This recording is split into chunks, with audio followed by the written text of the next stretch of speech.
ले भी लिया तो बड़े भाई का तो छोटा भाई पुत्र के समान है और बड़ा भाई पिता के समान बताया गया है। तो पिता के हिस्से में तो छोटे का हिस्सा ज्यादा वैसे भी होना चाहिए, क्योंकि पिता के हिस्सेदार पुत्र ही तो होता है। अगर छोटा ज्यादा ले लिया तो धन के पीछे भाई का झगड़ा नहीं करना चाहिए, और अगर बड़ा भाई कदाचित ज्यादा ले लिया तो छोटे भाई को भी नहीं लेना चाहिए।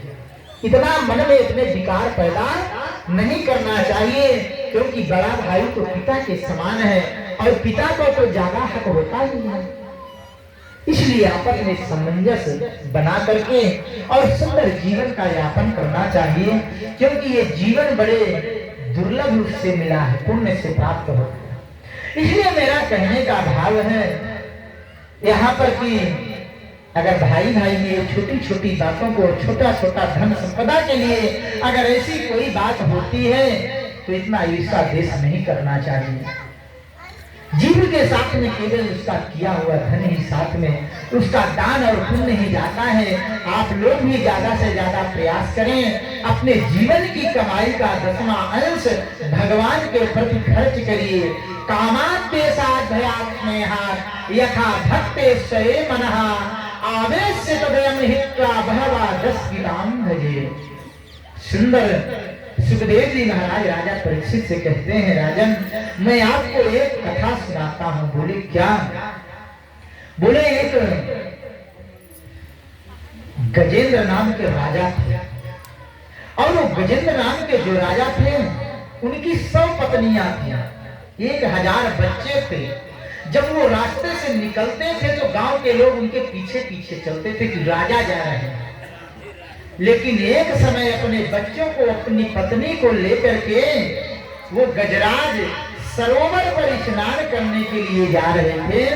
कामत्ते साथ भया स्नेहा, राजा के मन में मद नहीं होना चाहिए, अभिमान नहीं होना चाहिए, लेकिन गजराज को अहम आ गया था। जैसे गजराज जल में प्रवेश किया, स्नान करने लगा, अपने सूंड से जल लेकर के अपने ऊपर डालने लगा, बच्चों के ऊपर डालने लगा, वहीं पर किलोल करने लगा, खेलने लगा जल में। ग्राह ने आकर के गजराज को पकड़ लिया। जैसे गजराज को पकड़ा, गजराज के खून को चूसता हुआ बैठा था। आधे घंटे बाद गजराज को पता चला कि मेरी शरीर कमजोर होती जा रही है। जब देखा तो पैर में दर्द होने लगा, ग्राही ने पकड़कर खून को चूस रहा था। अब गजराज परेशान हो गया, गजराज चिल्लाने लगा। सभी बच्चे एकत्रित होकर के आए और पकड़कर सूर को खींचने लगे। पिताजी पानी से बाहर आइए। 100 पत्नियां, 1000 बच्चे खींच रहे हैं, लेकिन गजराज को नहीं निकाल सके। गजराज रोने लगा तो वह पत्नी, वो बच्चे छोड़कर चले गए। जब मुसीबत आती है ना पत्नी साथ देती है, ना बच्चे साथ देते हैं, साथ तो मेरे गोविंद देते हैं। ये सब तो मोह के, माया के हम लोग परिभूत हैं। हम आप दिन रात हाय बच्चे, मैं बच्चों को कितना बना दूं, मैं पत्नी के लिए पूरा जीवन व्यतीत कर देता हूं, लेकिन जब मुसीबत आती है वही पत्नी, वही बच्चे छोड़कर चले जाते हैं।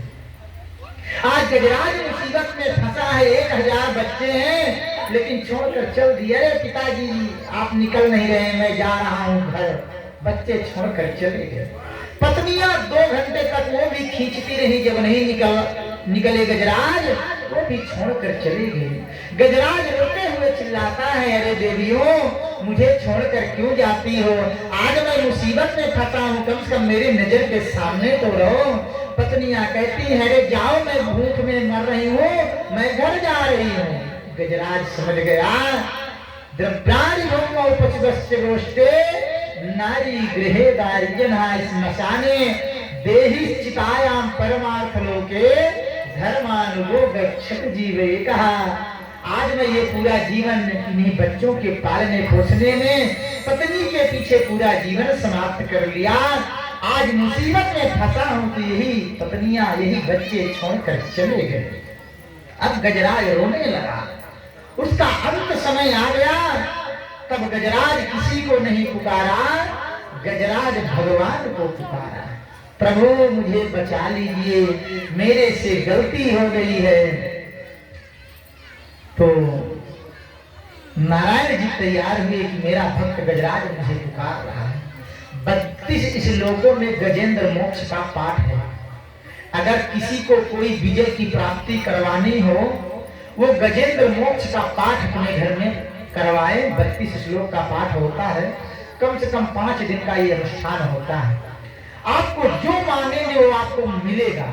ये 32 श्लोकों में आज गजराज प्रार्थना किया है तो साक्षात भगवान नारायण गरुड़ को तैयार किए, बोले गरुड़ चलो आज गजराज को उबारने के लिए चलना है, गजराज आज मुसीबत में फंसा है। लेकिन गरुड़ को अभिमान हो गया, ये प्रभु है ना, मेरे बिना ये भी कहीं नहीं जा सकते हैं। बोले अच्छा, भगवान ने सोचे गरुड़ को इतना बड़ा अभिमान, गरुड़ को ये मालूम नहीं कि मेरा इशारा ना हो तो एक पत्ता भी नहीं हिल सकता है, लेकिन गरुड़ का अभिमान हो गया। तो भगवान सोचे गजराज को बाद में बचाने जाऊंगा, पहले गरुड़ का अभिमान तोड़ देता हूँ। तो भगवान पहुंचे, बोले गरुड़ तैयार हो जाओ। गरुड़ बोला प्रभु मैं तैयार हूँ, मैं जानता हूँ मेरे सिवाय आप जा ही नहीं सकते हैं। भगवान सोचे अच्छा इतना बड़ा अभिमान। तो भगवान अपनी कनिष्ठिका अंगुली को ऐसे गजराज को गरुड़ के पीठ पर रखे और बोले बेटा उड़ो। गरुड़ पंख को फड़फड़ाता है लेकिन उड़ नहीं पा रहा। नारायण बोले गरुड़ जी आपको इतना बड़ा अभिमान। तो गरुड़ कहता है प्रभु आप पूरा तो बैठिए तब तो उड़ूंगा। भगवान बोले पहले मेरी कनिष्ठिका अंगुली को लेकर उड़ जाओ, फिर मुझे लेकर उड़ना। गरुड़ बोला प्रभु क्यों मजाक कर रहे हैं, आप बैठिए तो सही। नारायण बोले मैं मजाक नहीं कर रहा हूं, तुम मेरी एक छंगी अंगुली को लेकर उड़ो। नहीं उड़ पाया। तब गरुड़ हाथ जोड़कर के प्रभु को चरणों में लेट गया। प्रभु घराने घूमो उपस्वस्य दोषे, मेरे से गलती हो गई, आप क्षमा कर दीजिए प्रभु, अब मैं ऐसी दोबारा गलती नहीं करूंगा। प्रभु बोले गरुड़ जी जब मेरी इच्छा होती है ना तभी एक पत्ता हिलता है।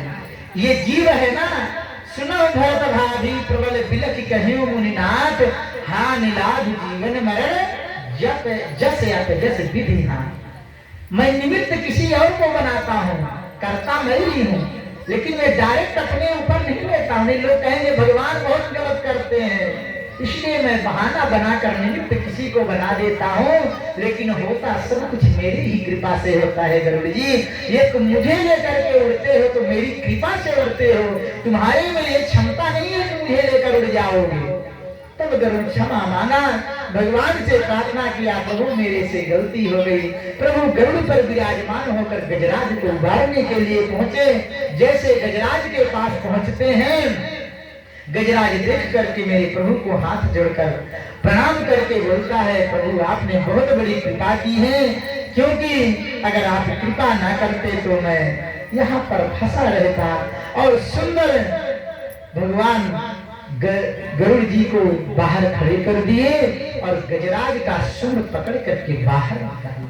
गजराज प्रभु को प्रणाम करता है, प्रभु आपकी महिमा तो अपरंपार है, अगर हम आप भी भगवान को मुसीबत में फंसे हैं पुकारे तो भगवान जरूर आप पे कष्ट का निवारण करेंगे। आप एक बार भाव से भगवान को पुकार सुनिए। इधर अब हिरण्यकश्यपु जो है वो आगे बढ़ रहा है, हिरण्याक्ष का तो वध हो ही चुका। अब हिरण्यकश्यपु जो है ये इतना अत्याचार करने लगा। प्रभु सोचिए इस अभिमान को मैं कैसे दूर करूं। हिरण्यकश्यपु गया गुरुजी से पूछा, हिरण्यकश्यपु के गुरुजी कौन है? ये जो हिरण्यकश्यपु है इसके पुत्र हैं प्रहलाद जी महाराज। हिरण्यकश्यपु सोचा प्रहलाद एक पुत्र हो गया है तो इसको आश्रम में भेज देता हूं। इनके गुरु है संडा मर्द।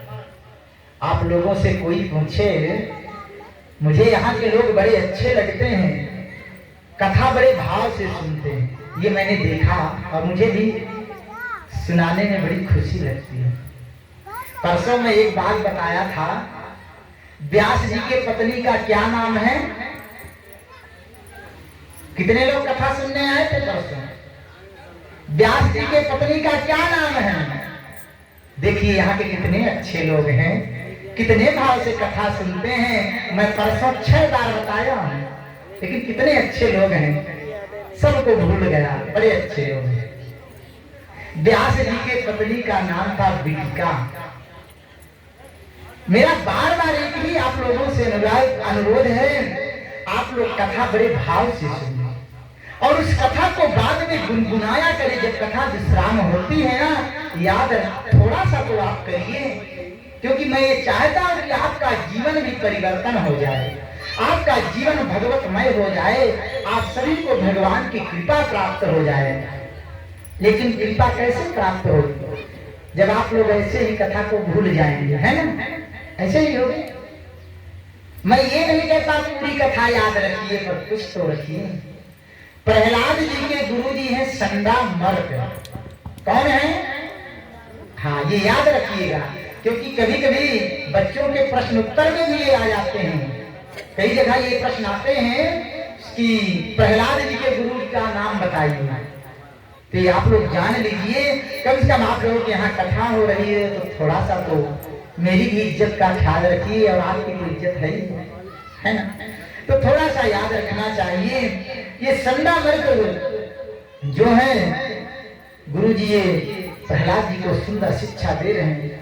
हिरण्यकश्यप चला गया जंगल में सुंदर भगवान को प्रसन्न करने के लिए। हिरण्यकश्यप आया, ब्रह्मा जी को प्रकट कर लिया, ब्रह्मा जी से वरदान मांग लिया। ब्रह्मा जी बोले वरदान मांगो, क्या चाहिए? हिरण्यकश्यप कहता है प्रभु मुझे एक ही वरदान दे दीजिए कि मैं ना रात में मरूं, ना मैं दिन में मरूं, ना अस्त्र से मरूं, ना मैं शस्त्र से मरूं, 12 महीनों में मैं किसी महीनों में ना मरूं, ना मैं अंदर मरूं, ना मैं बाहर मरूं। ब्रह्मा जी तथास्तु बोलते चले गए, तथास्तु बेटा तथास्तु। अब तो हिरण्यकश्यप सोचा मैं तो अमर हो गया, 12 महीने में किसी महीने में नहीं मरूंगा, ना अंदर मरूंगा, ना बाहर मरूंगा। हिरण्यकश्यप मन में एक दिन अपने अभिमान करते हुए प्रहलाद को देखा कि प्रहलाद क्या शिक्षा दीक्षा ग्रहण किया है। तो बोला बेटा आपको गुरुजी ने क्या पढ़ाया है? तो प्रहलाद जी बोले पिताजी गुरुजी तो बड़ी सुंदर पाठ पढ़ाए हुए हैं। गुरुजी बोले बेटा पहली शिक्षा ये है, प्रथम भक्ति संतन कर संगा, दूसर रत्न में कथा प्रसंगा, तीसर भक्ति अमान। नवधा भक्ति को पूरा सुनाए। हिरण्यकश्यप जैसे नवधा भक्ति का नाम सुना वो तिलिमिया गया। हिरण्यकश्यप प्रहलाद को पकड़ा और पकड़कर मारने का प्रयास किया। दुष्ट, मैं तुमको मारे बिना छोड़ूंगा नहीं, और तुम्हारे गुरुजी को भी मैं चलकर तुरंत बताता हूँ। मैं गुरुजी से बोला था गुरुजी मेरे पुत्र को ऐसी कोई शिक्षा ना दीजिए जिससे ये भगवान का भजन करे। इतना राक्षस हो गया था, उसको भगवान के नाम से चिढ़ होती थी। अब जाकर के हिरण्यकश्यप जब प्रहलाद जी को मारने को दौड़ा, प्रहलाद जी श्रीमन नारायण नारायण नारायण श्रीमन नारायण नारायण नारायण भगवन नारायण नारायण नारायण भगवन नारायण नारायण नारायण श्रीमन नारायण नारायण नारायण भगवन नारायण नारायण। प्रहलाद जी इसी मंत्र में झूमते हुए गाने लगे। प्रहलाद के शरीर में भगवान का वो हो गया, आशीर्वाद प्राप्त। प्रहलाद मस्ती में एकदम झूम रहे हैं। प्रहलाद के साथ में जो इष्टमित्र थे वो प्रहलाद जी को स्पर्श किए, वो भी श्रीमन नारायण नारायण नारायण भगवन नारायण नारायण नारायण। ऐसे करंट लगता था कि जो प्रहलाद को छू देता वही भगवान के भजन में नाचने लगता। हिरण्यकश्यप सोचा अच्छा इसके अंदर इतना करंट है। हिरण्यकश्यप सोचा मैं भी स्पर्श करके देखूं। जैसे प्रहलाद को छूता है वो भी भगवान के भजन में एकदम मगन हो गया। उसको होश ही नहीं रहा कि मैं भगवान का नाम ले रहा हूं कि नहीं। प्रहलाद जी बोले देख लिए पिताजी। तो हिरण्यकश्यप कहता है तुम्हारे भगवान हैं कहाँ, रहते कहाँ हैं? प्रहलाद जी बोले पिताजी मेरे प्रभु तो हर जगह है। तो हिरण्यकश्यप बोला हर जगह है, इस खंभे में तुम मुझे अपने भगवान को दिखा दो, मैं मान जाऊंगा कि भगवान है। प्रहलाद जी हाथ जोड़कर प्रभु से बोले प्रभु अब मेरी इज्जत और आपकी इज्जत दोनों की दांव पर लगी हुई है प्रभु। मैं अपने पिताजी से कह दिया इस खंभे में भगवान है, तो आप इस खंभे में निकलने का प्रयास करिए। प्रहलाद बोले पिताजी मुझे विश्वास है मेरे भगवान हर जगह है और इस खंभे में है। हिरण्यकश्यप बोला इस खंभे को तुम काट कर दिखाओ, भगवान को निकालो। प्रहलाद जी निकाले तलवार और जैसे खंभे में मारते हैं भगवान प्रकट हो गए हैं नरसिंह के रूप में। बोलिए नरसिंह भगवान की। तो यहाँ पर सुंदर कुछ सूरदास जी के परे हैं, आइए सुनते हैं भगवान कहाँ कहाँ पर हैं। हर सूरयन के फिर कण मगत पद सुर से स्वाद कहाँ है। सूरयन के फिर कण मगत पद सुर से स्वाद कहाँ है। पुन ताल मंजीरा बजाते फिर मीरा बात बारी सी चाह कहाँ है। सिया राम गाथा कितनों ने लिखी पर तुलसी जैसी मरे जग कहाँ है। नरसिंह बस प्रति खंभन में पर काढ़न को प्रहलाद कहाँ है। नरसिंह बस प्रति खंभन में पर काढ़न को प्रहलाद कहाँ है। प्रहलाद जी बोले पिताजी ये मेरे भगवान प्रकट हो चुके, नरसिंह देव भगवान प्रकट हो गए। जैसे प्रकट हुए अब तो गोधूली की बेला थी। नरसिंह देव जी दौड़ करके हिरण्यकश्यप को पकड़ लिया। बोले दुष्ट प्रहलाद जैसे मेरे भक्त को तुमने इतनी प्रताड़ना दिया है, आज मैं तुमको छोड़ूंगा नहीं। हिरण्यकश्यप बोला तुम मेरा कुछ नहीं बिगाड़ सकते हो, मैंने ब्रह्मा जी से वरदान प्राप्त किया है। भगवान बोले क्या वरदान प्राप्त किए हो बेटा? तो हिरण्यकश्यप बोला आप मुझे मार नहीं सकते। बोले क्यों? बोला मैं ब्रह्मा जी से वरदान प्राप्त किया हूँ कि ना मैं रात में मरूं ना मैं दिन में मरूं। प्रभु बोले बेटा ये कौन सा टाइम चल रहा है देखो तो सही। उस समय गोधूली बेला चल रही थी, ना रात्रि ही था ना दिन ही था। बोला फिर भी आप मुझे नहीं मार सकते। बोले क्यों? बोला मैं ये भी वरदान प्राप्त किया हूँ 12 महीनों में मैं किसी महीनों में ना मरूं। भगवान बोले बेटा मैं तुम्हारे मारने की सारी व्यवस्था करके आया हूँ, तुम्हारे ही मारने के लिए मैंने ये 13वां महीना बनाया है जिसको लोग मलमास पुरुषोत्तम मास कहते हैं। ये 13वां महीना भगवान इसीलिए बनाए हैं। आता है ना तीसरे साल ये भगवान ने केवल उस राक्षस को मारने के लिए ही बनाए थे। तो हिरण्यकश्यप कहता है फिर भी आप मुझे नहीं मार सकते। बोले अब क्या हुआ? बोला मैं ये भी वरदान प्राप्त किया हूँ कि ना मैं अंदर मरूं ना बाहर मरूं। भगवान बोले बेटा तुम अच्छे से देख लो कि अंदर हो कि बाहर। हिरण्यकश्यप को कहता है ये तो ना मैं अंदर हूँ ना बाहर, ये तो मैं बीच डेहरी के द्वार के बैठा हुआ है। बोला मैं ये भी वरदान प्राप्त किया हूँ ना आकाश में मरूं ना पाताल में मरूं। भगवान बोले बेटा तुम आकाश में हो कि पृथ्वी में, ये ध्यान दो। बोला मैं तो आपकी गोदी में बैठा हूँ। बोले फिर अपनी मृत्यु को आप अच्छा समझो, जिसकी मृत्यु भगवान के गोदी पर हो। बेटा मेरे चेहरे को आप अच्छे से देख लो, इतनी अच्छी किसी की मृत्यु नहीं हो सकती। और तुम जैसे पापी को उद्धार के लिए मैं स्वतः आया हूँ और अपनी गोदी पर बैठाया हूँ। हिरण्यकश्यप को बोला फिर भी आप मुझे नहीं मार सकते। बोले अब क्या हुआ? बोला मैं ये भी वरदान प्राप्त किया हूँ कि ना मैं अस्त्र से मरूं ना मैं शस्त्र से मरूं। भगवान बड़े बड़े अपने नाखूनों को दिखाए, बोले बेटा देखो ये कोई अस्त्र है कि शस्त्र है।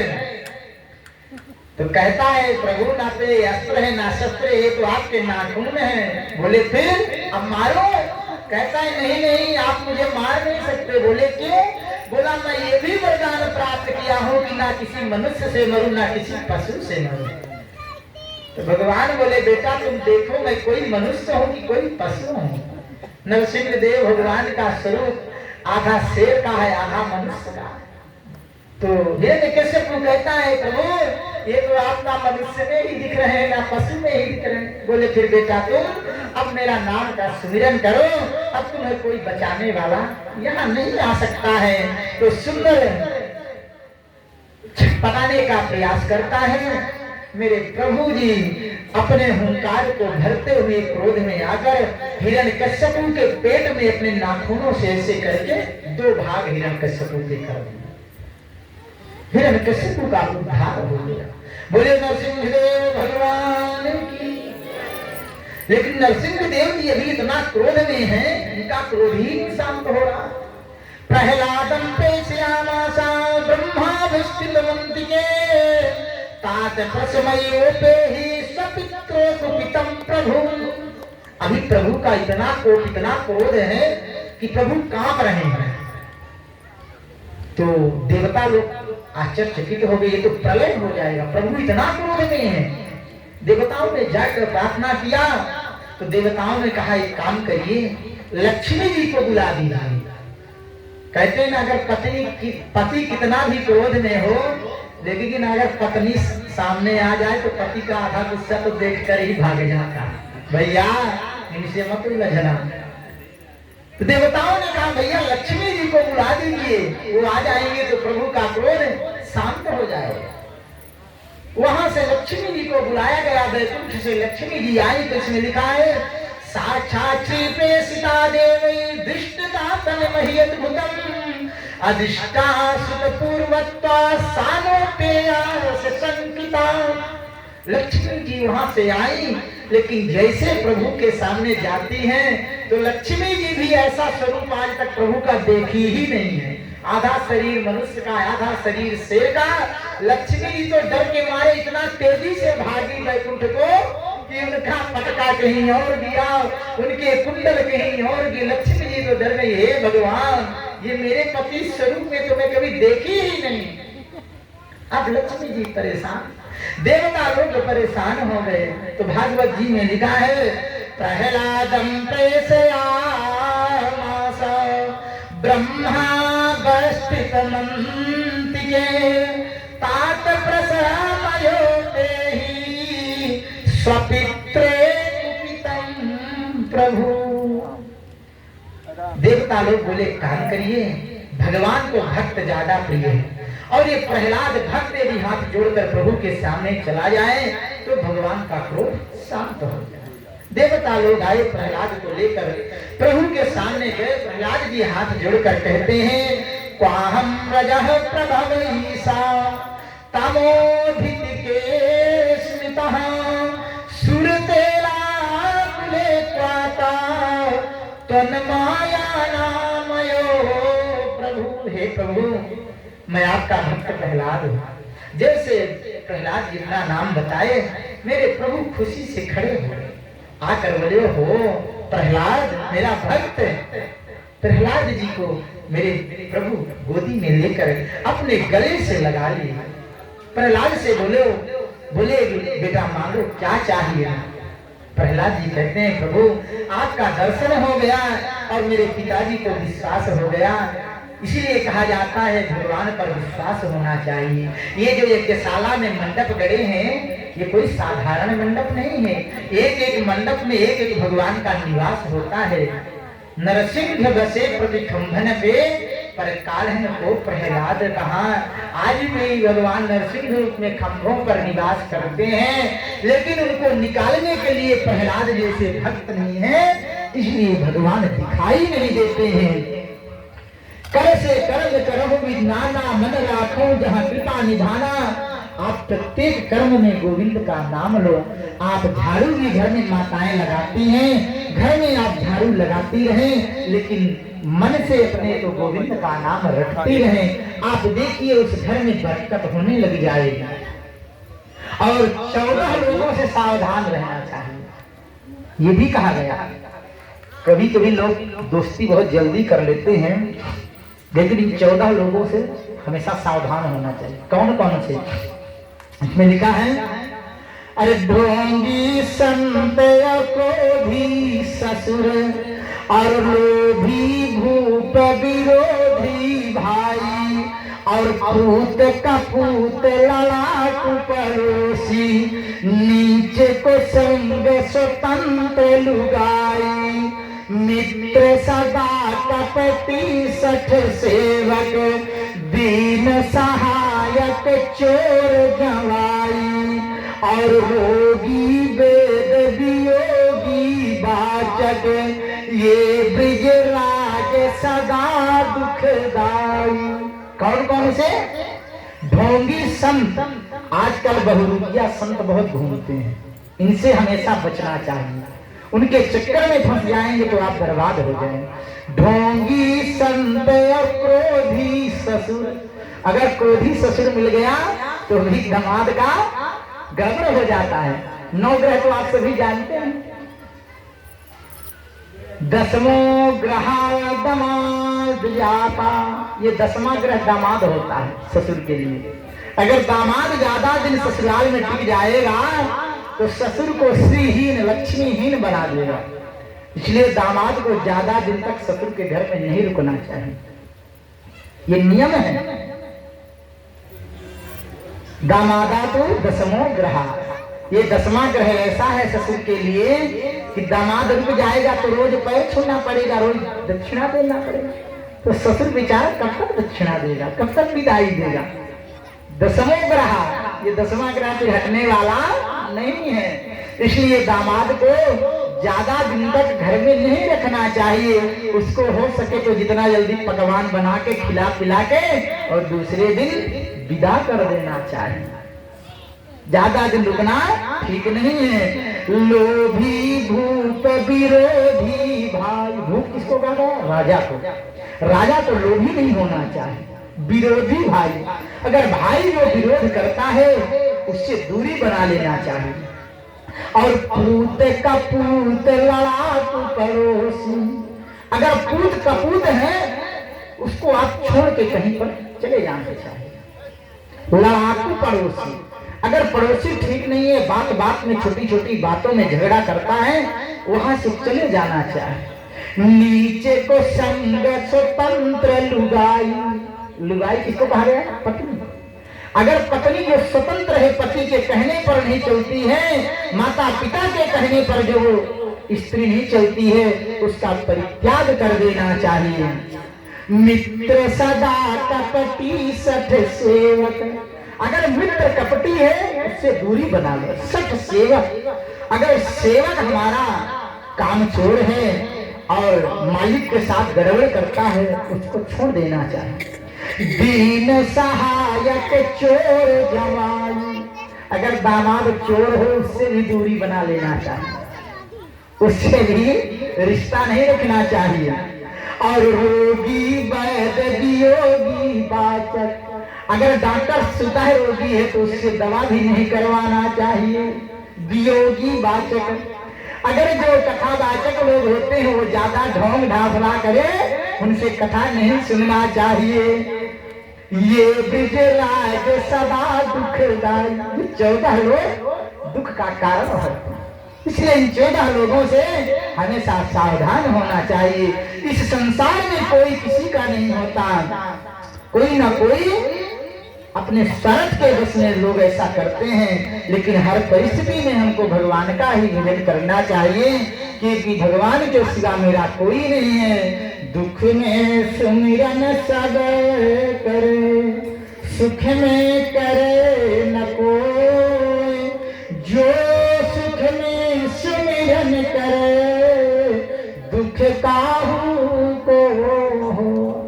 जब लोग बात परेशान होते हैं तभी पंडित जी के पास जाते हैं, नहीं तो पंडित जी और गुरु जी भूले रहते हैं। अरे क्या करना है, कहीं ऐसा ना हो कि जाएंगे तो दक्षिणा देना पड़ जाए, लेकिन ऐसा नहीं करना चाहिए। एक बार साल में अपने गुरु के गृह जाना चाहिए। अगर गुरु जी नहीं आ सकते हैं तो शिष्य को अपने घर में गुरु जी को बुला लेना चाहिए। ये ऐसा कहा गया है। सुखदेव जी महाराज राजा परीक्षित से कहते हैं, राजन मैंने आपको बताया है, ये सब इतनी कथाएं सुनाया, ये गजराज जो है इतने पतले इतने बच्चे थे, लेकिन मुसीबत में कोई साथ नहीं दिया। मुसीबत में तो मेरे गोविंद ही साथ दिए हैं, क्योंकि कहा गया है साथी है मित्र गंग के जल बिंदु पानी तक, अर्धांगिनी बहेगी केवल मकान तक, परिवार के सब लोग चलेंगे इसमें शाम तक, बेटा भी हक निभाएगा तो अग्निदाह तक, इससे तो आगे भजन ही है साथी, हरि के भजन बिन अकेला रहेगा, इससे तो आगे भजन ही है साथी, हरि के भजन बिन अकेला रहेगा। बेटा भी अग्निदाह तक ही साथ में रहता है, बाकी तो इसके साथ में इसका किया हुआ भजन ही साथ में जाता है। एकदम दिल से बुद्धिया समाधाय समारे। सुंदर भगवान की कथा सुनकर के हम सबको ये सीखना चाहिए कि प्रभु हमारे भी घर में आपका आगमन हो, हमारे कुल में हमारे परिवार में आपकी कीर्ति आपका यश सुंदर बना रहे, क्योंकि हम कुछ नहीं हैं।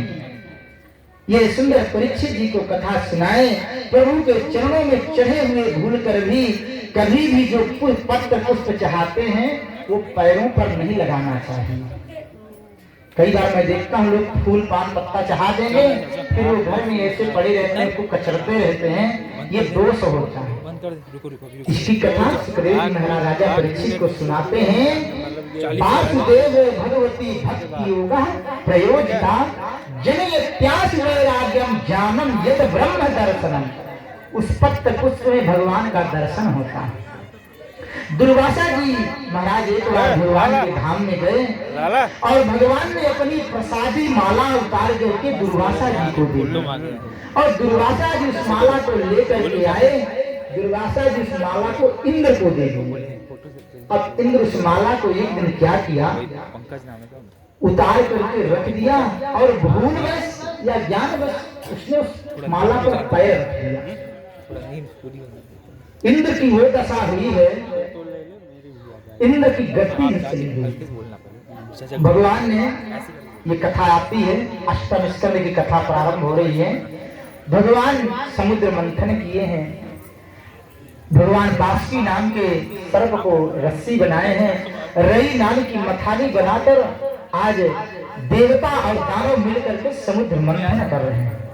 तो दानवों को लगा कि ये देवता बड़े होशियार होते हैं, तो देवता लोग मुख की ओर लग गए और दानव लोग पीछे लग गए। तो दानव सोचे ये देवता बड़े होशियार हैं, कभी सर्प का मन हुआ काटने का तो मुझे पीछे लगा दिए, और ये देवता आगे लगे हुए। तो देवताओं ने कहा भैया आपको अगर ऐसा कोई मन में गलत शक है आप ही लग जाओ, मैं लग जाता हूँ। बदल लिए, अब रई की मथानी बनाए, बासुकी नाग की रस्सी बनाए, मंदराचल पर्वत के ऊपर रख करके और समुद्र मंथन का कार्य प्रारंभ हुआ। जैसे समुद्र मंथन का कार्य प्रारंभ हुआ, समुद्र मंथन में 14 रत्न निकला। पहला रत्न विष निकला। अब सभी राक्षस आगे लगे थे, तो जब विष निकला तो बोले भैया इस विष को पी लीजिए। देवताओं से बोलते हैं, देवता लोग बोले भैया आगे तो तुम लगे हो, पहले इस विष का पान तो तुम करो। अब देवताओं दानवों में झगड़ा होने लगा, विष को कोई पीने को ही तैयार नहीं हुआ। तब ये हुआ भैया ये विष तो कोई नहीं पी सकता है। भगवान शंकर जी को याद किया गया, भोले बाबा जी आए। भोले बाबा जी बोले भैया अगर कोई नहीं पी सकता इसको मैं पीऊंगा। भगवान भोलेनाथ जी एक ही लोटे लगा करके पूरे विश्व को पी गए, और जैसे विश्व को पिए मेरे प्रभु भोलेनाथ जी का पूरा कंठ नीला पड़ गया। इसीलिए भगवान भोलेनाथ का एक नाम नीलकंठ भगवान। बोले नीलकंठ भगवान।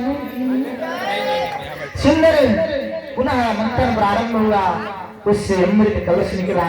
देवताओं में दानवों में झगड़ा होने लगा, नहीं पहले मैं पीऊंगा, इसको मैं लूंगा। उसी झगड़े के टाइम पर अमृत की 4 बूंदें जमीन पर गिर गई। ये बड़ी समझने की कथा है। कुंभ लगता है ना, महाकुंभ, शायद आप लोग जाते भी होंगे।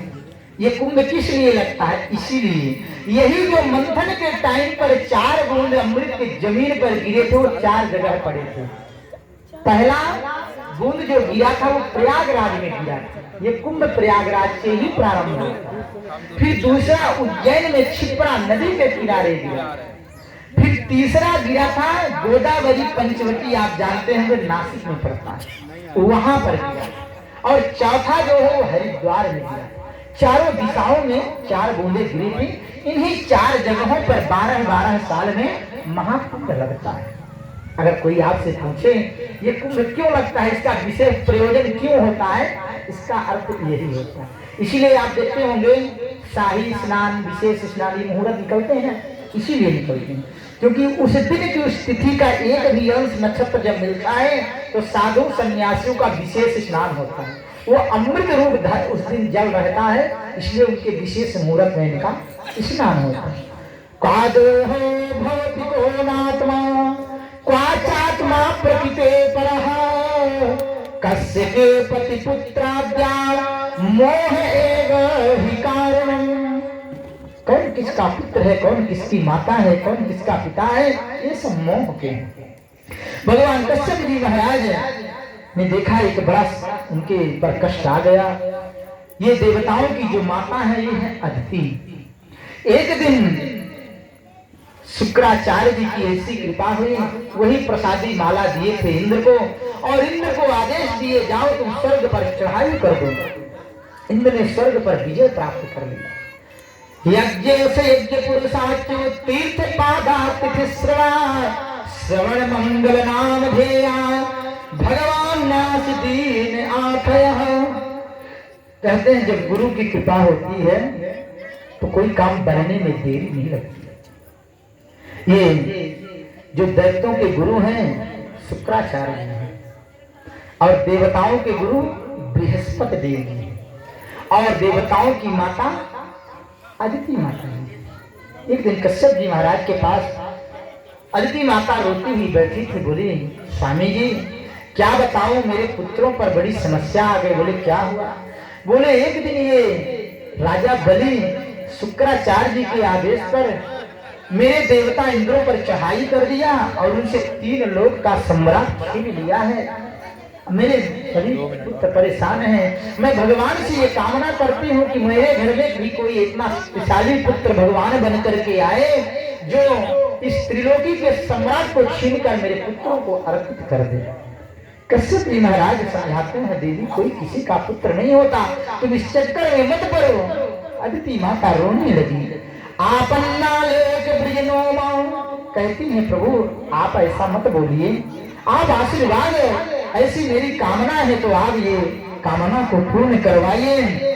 और सुंदर कश्यप जी महाराज बोले देवी तुमको नहीं अगर वो है तो मैं आपको वचन देता हूँ, आप एक व्रत करिए, उस व्रत से आपके घर में पुत्र प्राप्त होगा, भगवान स्वयं पुत्र बनकर आएंगे। आप लोग भी नोट कर लीजिए, अगर किसी के यहाँ संतान ना हो रही हो इस व्रत को जरूर करवाइए। कौन सा? फाल्गुन मास के शुक्ल पक्ष की प्रतिपदा से लेकर और द्वादशी तक का ये व्रत होता है। इसको पयोव्रत बोलते हैं। इस पयोव्रत नाम के व्रत को जो करता है उसको सुंदर संतान प्राप्त होती है। ये 12 दिन का व्रत होता है शुक्ल पक्ष में, फाल्गुन के शुक्ल पक्ष की प्रतिपदा से। और इस मंत्र का वो जाप करें। कौन से मंत्र का? ओम देवकी सुत गोविंदो वासुदेव जगतपते देहि मे तनयं कृष्णं त्वामहं शरणं गतः। 100% आपको पुत्र की प्राप्ति होगी। ये भागवत जी के अष्टम स्कंद में लिखा हुआ है, 21वां श्लोक है।